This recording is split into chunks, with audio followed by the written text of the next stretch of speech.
Pa evo, kako smo već ranije rekli, danas otvaramo ovaj naš team up nakon networkinga sa keynote-om i to jednog uspješnog startupa Memgrafa, dakle Marko Budicerić, CTO i co-founder Memgrafa je ovdje s nama.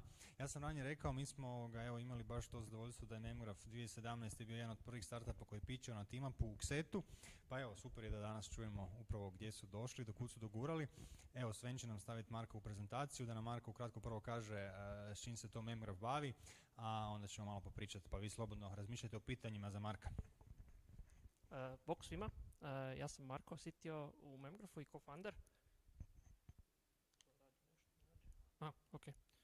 Jel mi čujete?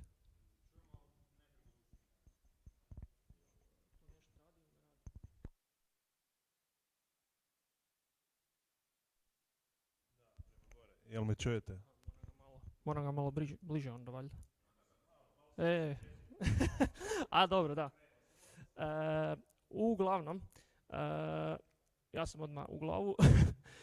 Memgraf radi platformu za ranjenje graf analitika na streaming podacima.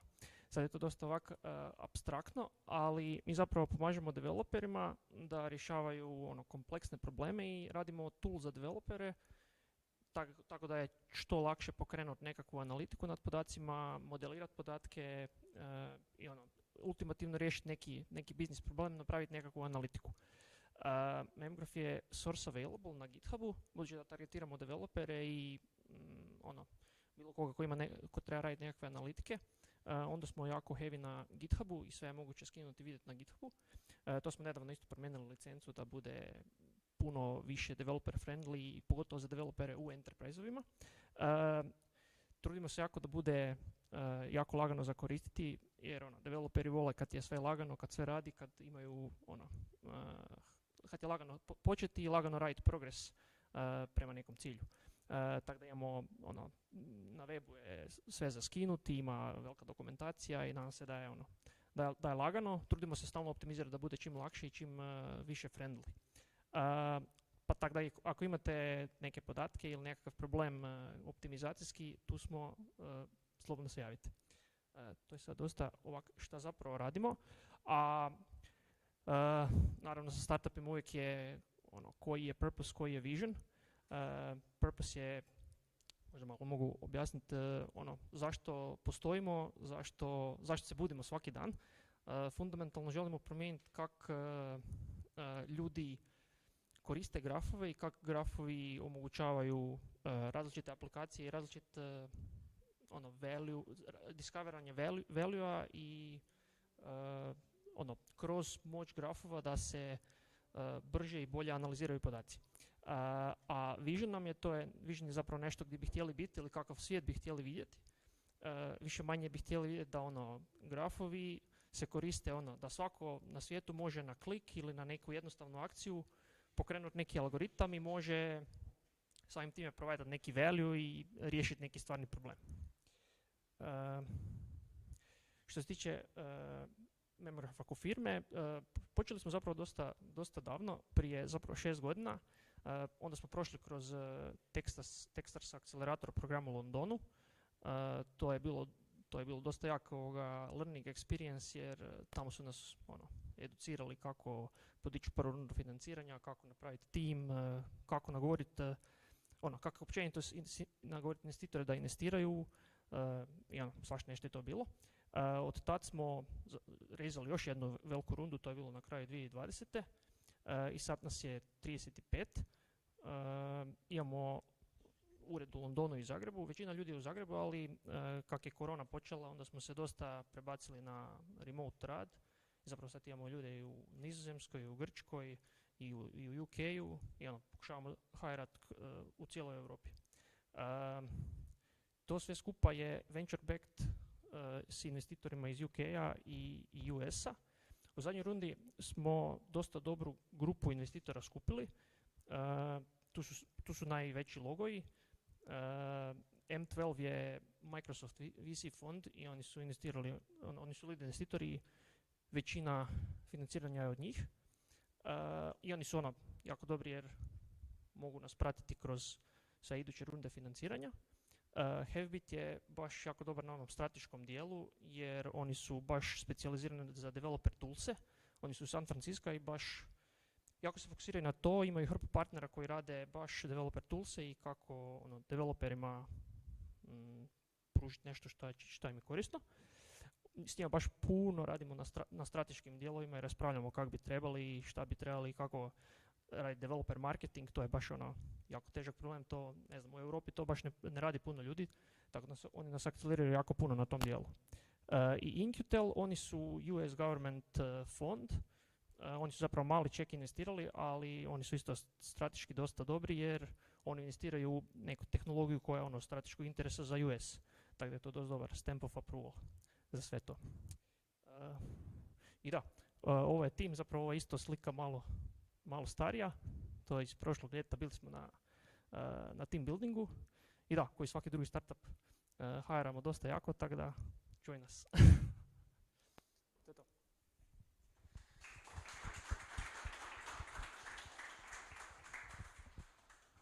Hvala ti puno, Marko. Evo, kratko si nam ispričao, ali ja ću te sad morat pitati, daj nam objasniti jedan primjer, šta vi radite? Onak na primjeru, jednom za sve one koji se ne bave tehnologijom, ja sam siguran da imaju puno upitnika nad glavom. Da, ima zapravo hrpu primjena, najzanimljiviji su vjerojatno na high levelu je opet mapiranje, volimo reći da je to mapiranje atoma na bitove, znači bilo kakva, corporate pojam je digitalizacija, bilo koja digitalizacija nekog procesa, jer je zanimljiva jer se može jako lagano s memgrafom modelirati podaci i onda se raditi analitike. I zato specifičnije imamo zanimljive use case-ove u chemical engineeringu, optimizacija kemijskih postrojenja i razni monitorinzi i analize kemijskih procesa, jer je to dosta teško modelirati i pogotovo ne postoji, firme više manje ne mogu modelirati end-to-end, nego modeliraju po dijelovima tipa kemijska postrojenja, ali onda neka globalna slika svega toga, to niko ne radi, nego to treba najprije dovući podatke na jedno mjesto, onda treba neko koji izmodelirati. To je isto dosta ovak specifična primjena u nekoj domeni. Fraud detection i općenito cyber security je dosta velika primjena zato što većinom firme imaju ili neka rule-based pravila, ako je transakcija veća od ovog, onda blokiraj. Ali ta pravila se dosta lagano mogu shakat, iako je lagano napraviti hak u tom sustavu, a kad se ubaci neka teorija grafova, onda je puno bolji model fraud detectiona se može napraviti i puno više accurate i puno bolje detekta recimo fraud. Ili nedavno nam se javila neka firma koja radi doslovno Uber ekvivalent i onda radi mečanje drivera i ljudi koji se žele voziti i to je recimo graf problem, estimate koliko će ruta trajat i di je najbliži driver i onda, sad, memgraph je samo tehnologija koja akcelerira developere da takav sustav brže naprave. Tko su vam bili prvi klijenti? Ko je prvi počeo koristiti to?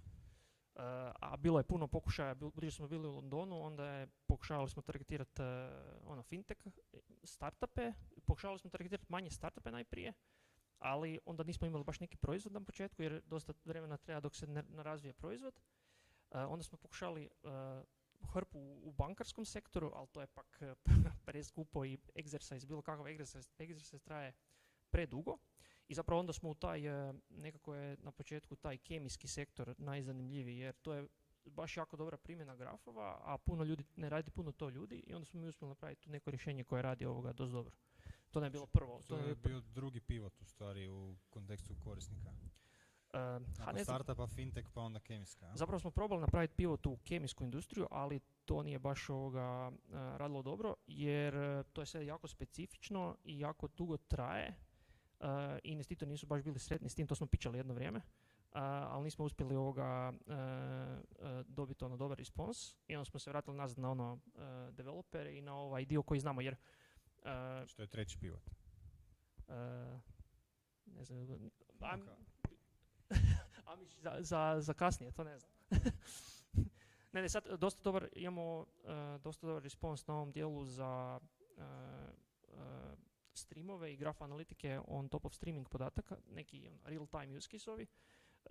tu se dosta dobro pozicioniramo, ja mislim, i sad mislim da ćemo tu double down na to još neko vrijeme, jer imamo dobar respons i tu se počelo dešavati različiti developeri koriste, firme se javljaju, lagano je objasniti koje su prednosti i tak. I imamo prednost tehničku, jel? Super. Ako imate vi pitanja za Marka, slobodno razmislite, dignite ruku. Spomenuo si Techstars u Londonu. Ja sam doživio kao da je to bio neki dosta bitan milestone, da je to otvorilo puno stvari i sad kad pričaš o korisnicima, u biti spominješ to iskustvo. Pa evo, možda malo više da nam kažeš o tome. Kako je to bilo i šta je u biti bila prednost sudjelovanja i što bi rekao nekome kao preporuku ili možda na što da obrate pažnju ili budu oprezni?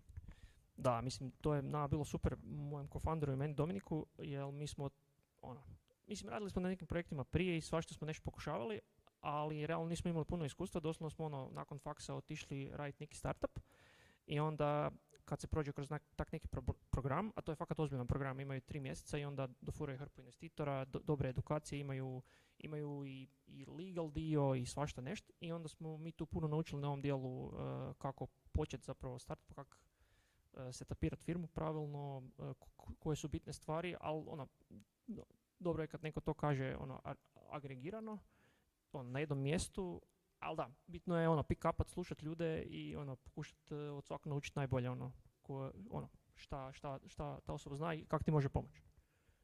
Ali da, na početku bilo bi jako teško da nismo prošli kroz to jer ne bi imali konekcije, ne bi naučili svašta.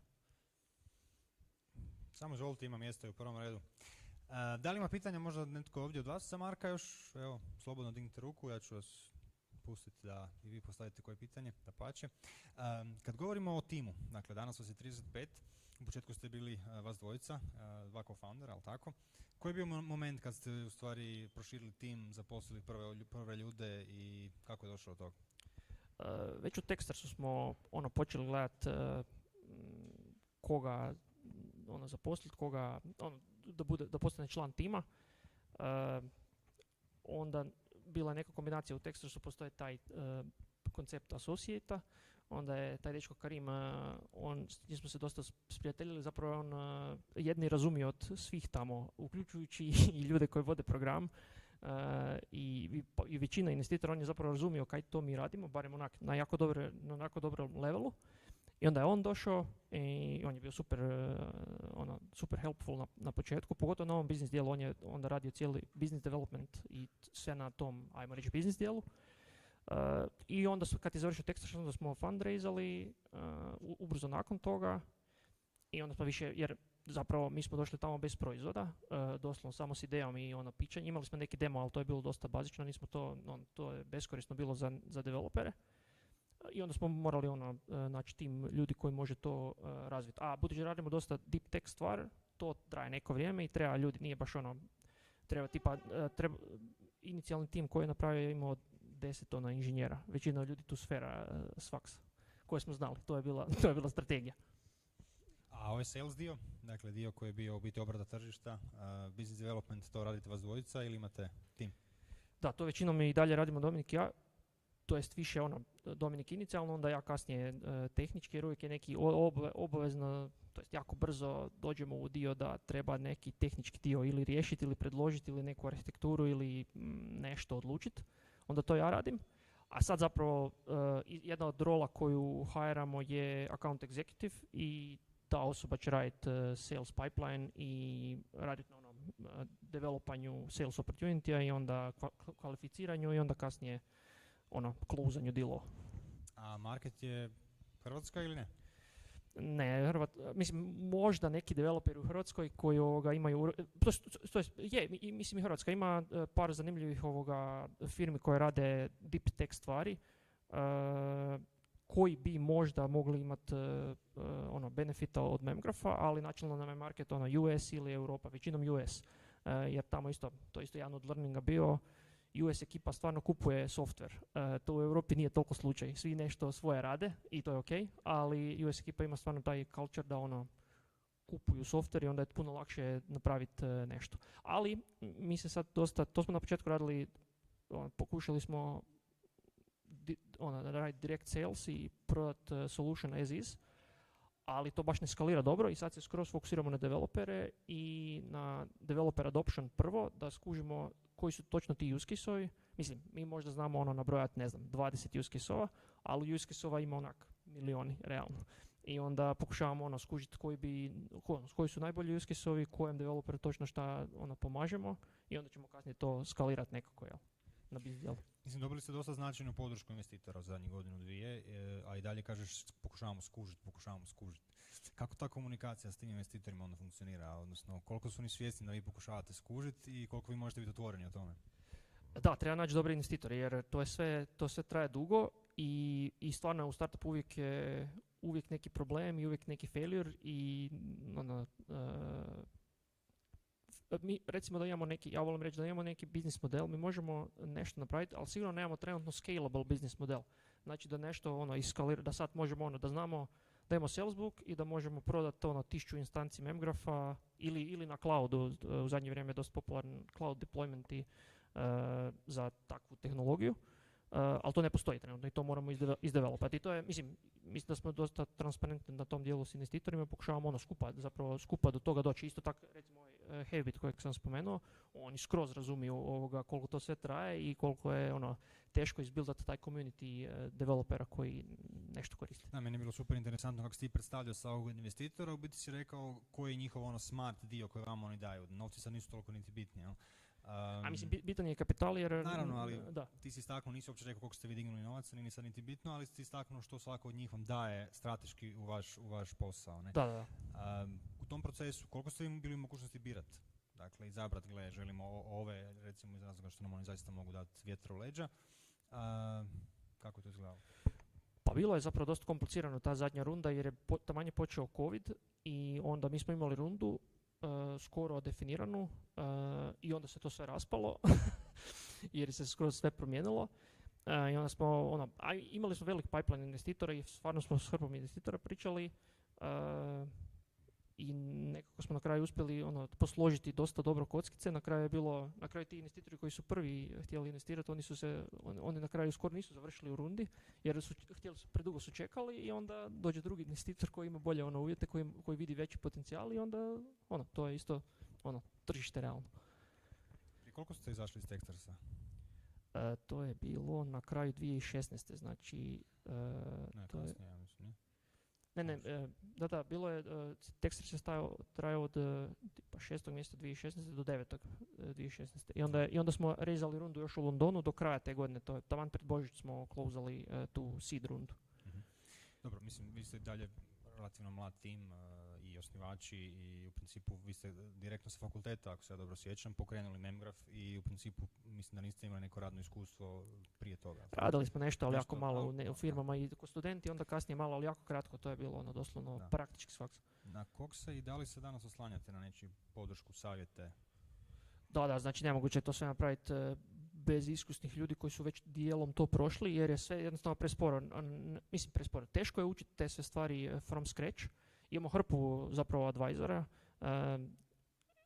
Spomenuo sam već Heavybit, oni su na strateškom dijelu advisori, ali imamo i imamo nekoliko ljudi koji nas advisoru i što se tiče tehnologije i što se tiče salesa. Imamo sales advisora, imamo tehničkog advisora.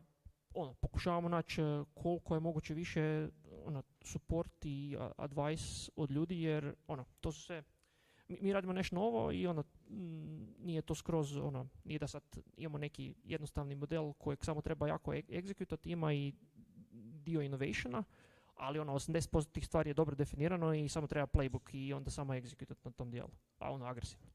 I to je najbolji advice. Da. Evo imamo jedno pitanje.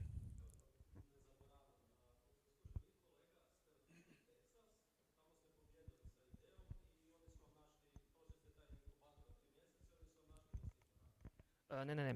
To jest Techstars je program u Londonu, to jest oni su globalni akceleratori, akceleriraju startupe globalno, imaju više od 50 akceleratora diljem svijeta. I mi smo upali tamo jedan od 10 startupa te godine. Oni imaju godišnji program, imaju corporate neke akceleratore, ali to je bil Techstars London, oni su baš recimo cijeli London, bilo koji corporate akcelerator imaju neki specifičnu neku temu tipa fintech. a Techstars je ono generalan, bilo koji startup može tamo ući i onda su oni samo, edukacija je velik dio i onda oni dofuraju sve te investitore da poslušaju startup pitcheve i da izbuildaju relationship s startupima, jer isto nije da investitori investiraju magično nešto, nego stvarno treba izbuildati relationship. I onda nakon toga zapravo kreće fundraising i to smo skroz sami radili. Znači to je bilo naš pipeline investitora i pitchanje, pitchali smo 90 VC fondova tad.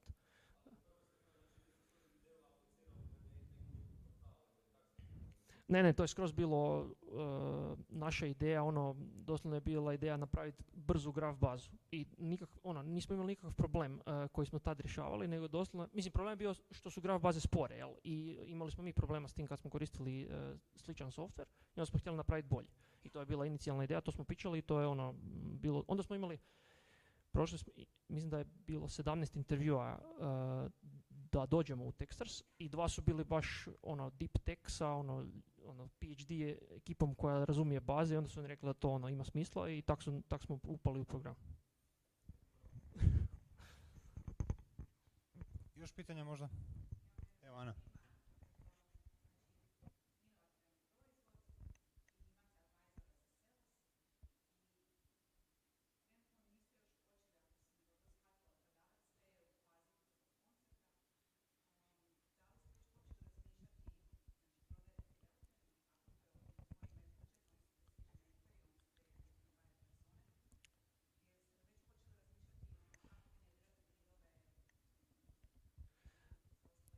Da. Mislim, nije da sad imamo samo proof of concept, to stvarno radi. Proizvod je skroz, gotov, ali to je beskonačan development i dalje uvijek ima razvoja na tom dijelu i fali feature i to, ali ne prodajemo direktno developerima, nego decision makeri su ili developeri ili neki team leadovi, CTO-ovi, ne znam, nemamo zapravo još buyer personu skroz definirano. Imamo samo, jako se fokusiramo na Python developer, to je sad specifično za developer community, ali baš Python developer i za šta će oni iskoristiti memgraph. I onda metrika nam je growth, znači broj ljudi koji su pokrenuli nešto i imaju neki zanimljiv use case s memgraphom. I mislim da ćemo iduća runda financiranja će biti samo na temelju toga, znači na temelju growtha i koliko ljudi je zainteresirano za tak nešto. Ne na temelju sales brojki još. Ali to je specifičnost tog dijela developer tools sektora gdje mi radimo. I pogotovo tih analitika, baza podataka i slično.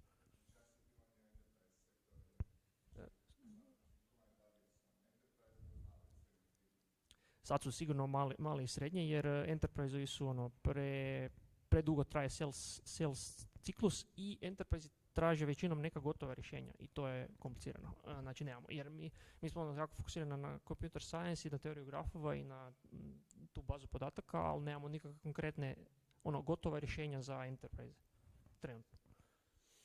Dobro, hvala.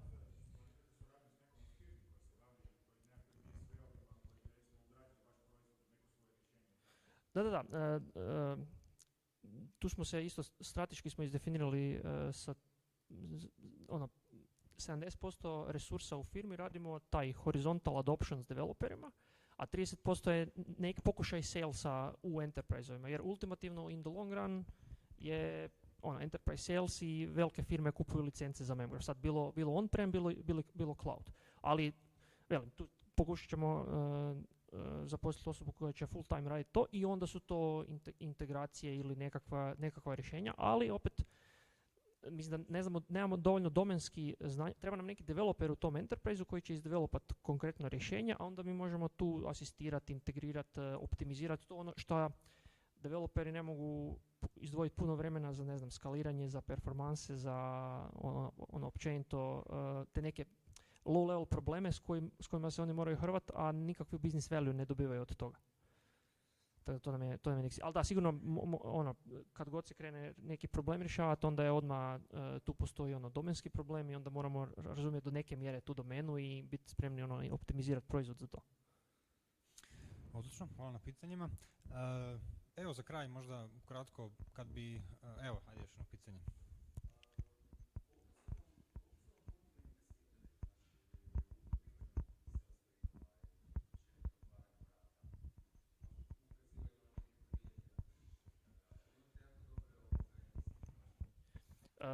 da u prvoj rundi nije bilo toliko naglasak na tom